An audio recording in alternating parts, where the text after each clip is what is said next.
तंग आ गया शिकायतों के पुलिंदे से। आज मुंह गुब्बारे की तरह क्यों फूला हुआ है? क्या बात है?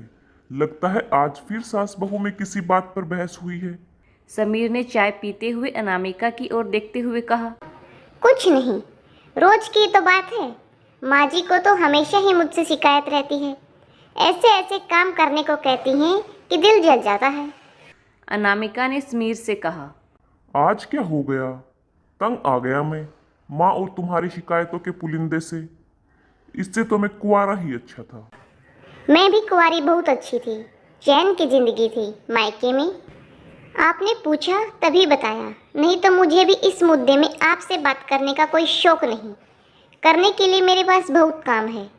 बैठकर पलंग नहीं तोड़ती रहती, भले ही आपको गलत लगता है। अनामिका ने चाय का कप मेज पर रखते हुए गुस्से से कहा। ओह, माफ कर दो। रानी तो नाराज हो गई। अच्छा, इस समय माँ कहाँ है? नजर नहीं आ रही। समीर ने इधर उधर नजरें घुमाते हुए कहा। सहेलियों के साथ मंदिर गई हैं, आती ही होंगी। अच्छा, अब बताओ क्या बात हुई? समीर ने नरमी से पूछा। हमेशा की तरह आज भी माँ जी ने मुझे कहा, दूध का पतीला खाली करते समय चम्मच से खुरच खुरच कर मलाई निकालना। रोज तुम बेकार पानी में बहा देती हो। अच्छी तरह खुरच खुरच कर निकालती हूँ, फिर भी उन्हें विश्वास नहीं होता। मैंने अच्छी तरह से निकाली है, कई बार उन्हें पतीला दिखाया भी। अब कैसे उन्हें विश्वास दिलाऊं? मुझे हर रोज की बहस बिल्कुल पसंद नहीं।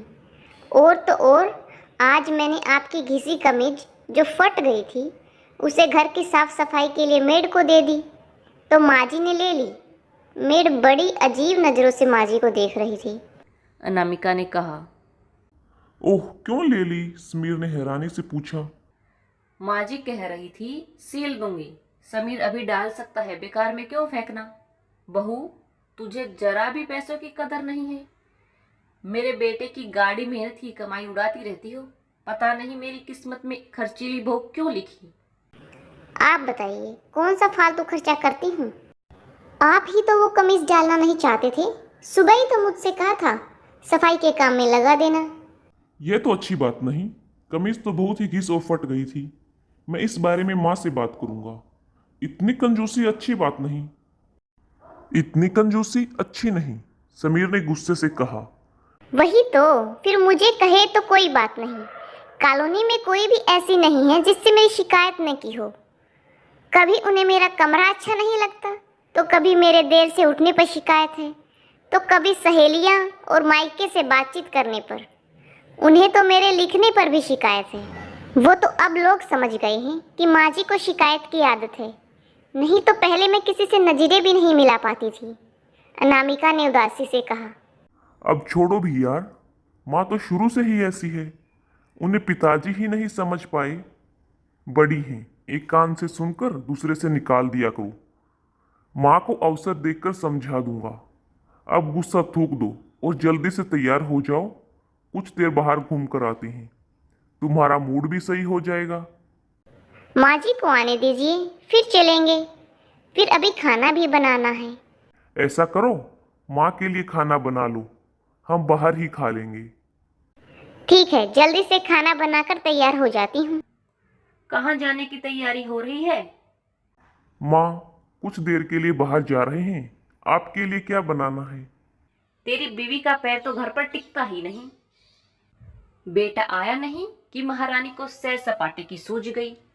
माँ, क्या किया है अनु ने? हमेशा उससे बुरी तरह से बात क्यों करती हो?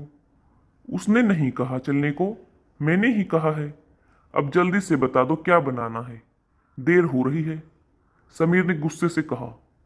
अब तो बेटा भी मेरा नहीं रहा। उसके सुर में सुर मिलाने लगा।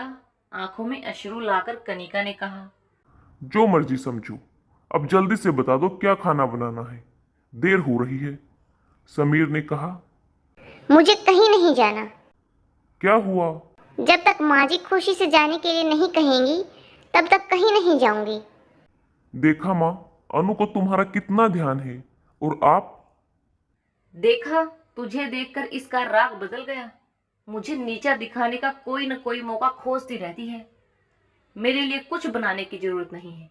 अभी मेरे हाथ पैर सही सलामत हैं। कनिका ने गुस्से से कहा। माँ, अब गुस्सा थूक भी दो, इस तरह तो हम नहीं जा पाएंगे। अच्छा ठीक है, तेरी खातिर मान जाती हूँ, पर बहू को मुझसे माफी मांगनी होगी। आगे से मुझसे बहस नहीं करेगी। बिना गलती के माफी नहीं मांगूंगी, अनामिका ने गुस्से से कहा। देखा बेटा, यही बात बढ़ाती है। तंग आ गया इस लड़ाई से, आपस में ही निपटो। मैं भी तंग आ गई माँ जी की शिकायतों के पुलिंदे से। अब मुझे कहीं नहीं जाना, आप माँ जी को ले जाइए, कुछ मिनट का तो आराम मिलेगा, कहकर अनामिका वहाँ से चली गई। बस कनिका को एक और मौका मिल गया बहू की बुराई करने का। वह सखी को फ़ोन मिलाने लगी और समीर वह अपना सिर पकड़कर बैठ गया। आखिर करे तो क्या करे? क्या आप इस समस्या का कोई समाधान बता सकते हैं? तो कमेंट करके बताइए। नए हैं तो चैनल को सब्सक्राइब करें। धन्यवाद।